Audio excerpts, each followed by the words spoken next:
अंत भला तो सब भला। रोली की शादी उसके माँ बाप एक आलसी लड़के से करा देते हैं। चलो, रोली की शादी हुई और हमने गंगा नहाई। और क्या, बेटियां तो होती ही हैं बोझ। हाँ, पर अब क्या चिंता, उतार तो दिया बोझ तुमने, अब वो लोग समझे। ससुराल में रोली का पति कहता है, देखो, मैं कोई काम नहीं करता, ये बात तुम्हारे मम्मी पापा को बता दी थी मैंने।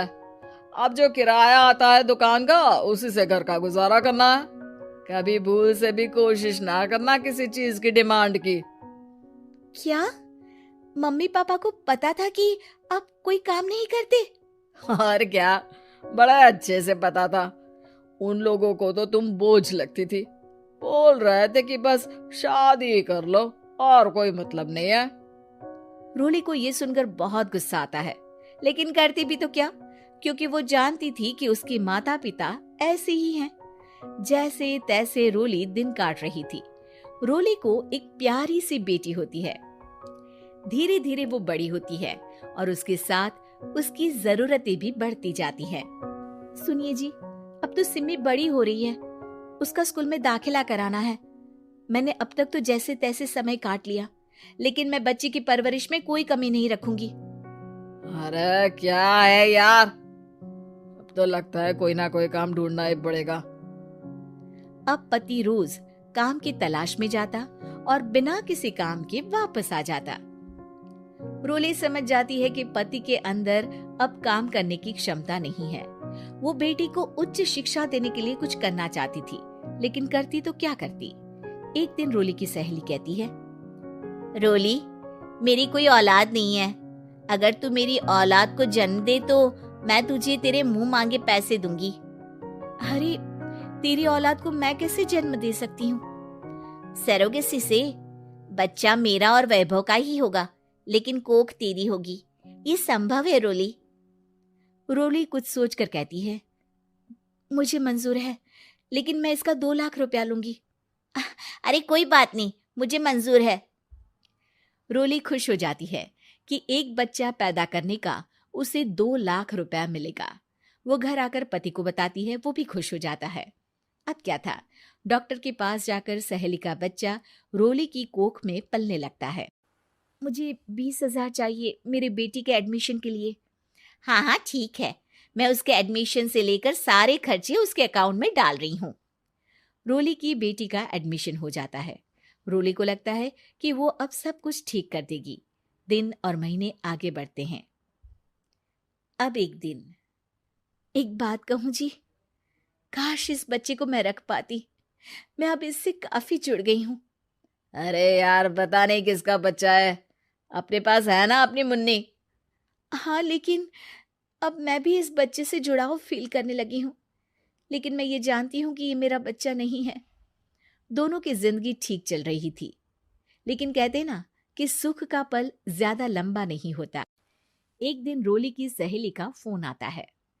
रोली, मुझे अब ये बच्चा नहीं चाहिए, मैं अपने पति को छोड़ रही हूँ। अरे लेकिन मुझे पैसों की जरूरत है, बच्चा तुम्हारा है, मैं क्या करूंगी? सहेली बिना कुछ बोले फोन काट देती है, फोन स्विच ऑफ कर देती है। लेकिन रोली के जीवन का तूफान यहीं नहीं रुकता। रोली, मैं इतना भार नहीं उठा सकता। आज पढ़ाई का पैसा मांग रही हो, कल को शादी, कॉलेज और पता नहीं क्या क्या। मैं तुम्हें छोड़ रहा हूँ, अपनी बच्ची उठाओ और निकलो इस घर से। अरे पर मैं कर तो रही हूं ना बच्चे के लिए काम, आप आराम से रहिए ना। क्या काम कर रही हो, देख रहा हूं मैं। ये छोटा शहर है, यहाँ लोगों को बात बनाते वक्त नहीं लगता। तो मैं क्या करूं? ज्यादा पढ़ी लिखी नहीं हूं, कैसे घर के खर्चे चलाऊं? और आप तो काम करना ही नहीं चाहते। हाँ, ना चाहता हूं और ना ही करूंगा। रोली को पति की बात पर काफी गुस्सा आ जाता है। ठीक है, अगर मेरे जीवन में संघर्ष ही लिखा है तो वही सही। इस वक्त पति होने के नाते आपको मेरा साथ देना चाहिए था, लेकिन नहीं, आपने तो इस हाल में मुझे घर से बाहर निकालने की बात कह डाली। देखो, ये सारी फालतू की बातों के लिए वक्त नहीं है मेरे पास। रोली, जिसकी कोख में किसी और का बच्चा था और साथ छोटी सी बेटी, पति का घर छोड़कर रास्ते पर आ जाती है। रोली के पास मायके के सिवा दूसरा कोई रास्ता नहीं होता। अरे रोली कैसी है?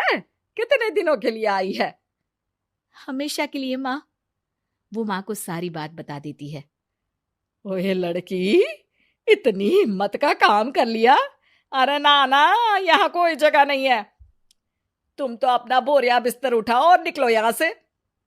रोली के पास अब मायके का रास्ता भी नहीं बचता।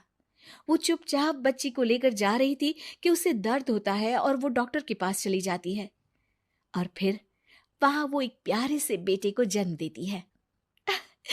कितना प्यारा है, कितने अभागे हैं इसके माँ बाप जो इसके पैदा होने पर भी नहीं है। तभी वहां डॉक्टर आ जाती है। रोली, बच्चे के पिता तुमसे मिलना चाहते हैं। आपका बहुत बहुत शुक्रिया। मैं इस बच्चे को पालूंगा, भले ही इसकी माँ ने इसे छोड़ दिया हो, पर मैं अपनी जिम्मेदारी निभाऊंगा। तो क्या आप मुझे इसके पैदा करने के लिए जिन पैसों की बात हुई थी वो भी देंगे?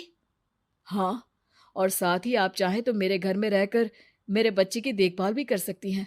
मैं उसके लिए आपको सैलरी दे दिया करूंगा। रोली को लगता है कि जैसे भगवान ने उसके लिए सुकून का रास्ता खोल दिया। वो अब मुकेश के साथ उसके घर चली जाती है, जहां रहकर वो उस बच्चे की देखरेख करती है। अब मुकेश के घर को रोली अच्छे से संभाल लेती है। उसके लिए खाना बनाने से लेकर बच्चों की देखभाल और घर की देखरेख। धीरे धीरे मुकेश को रोली से प्यार हो जाता है। रोली, तुम्हारी बेटी और मेरा बेटा बिल्कुल भाई बहन की तरह साथ रहते हैं। हाँ, आखिर है तो एक ही कोख के बच्चे, अटैचमेंट तो होगा ही ना। रोली, तुमने घर और मुझे दोनों को संभाल लिया। ये तो मेरा काम है। आपने भी तो मुझे छत दी जिससे मैं अपनी बेटी की पढ़ाई और भविष्य के लिए पैसे जोड़ सकूं। अब रोली, क्या तुम मुझसे शादी करोगी? अब मैं जानता हूं तुम्हारी भी शादी कुछ खास अच्छी नहीं रही। रोली को मुकेश की बात ठीक लगती है। वो उसे हाँ बोलने की सोच ही रही होती है कि उसके पहले पति का फोन आ जाता है। रोली, मैं बहुत परेशान हूँ। मेरा एक्सीडेंट हो गया है। मैं चाहता हूँ तुम वापस आ जाओ। रोली को पुराने पति की चिंता होने लगती है। वो सोचती है कि वो क्या कर रही थी। हाँ हाँ ठीक है, मैं आ रही हूँ। हाँ रोली, आ जाओ, लेकिन बच्ची को कहीं हॉस्टल में छोड़कर आना, क्योंकि मैं नहीं चाहता कि हम लोगों के बीच फिर से वो सारी बातें हो। रोली को समझ आ जाता है कि पति आज भी सुधरा नहीं है। वो पति के पास जाने से इनकार कर मुकेश को हाँ कर देती है।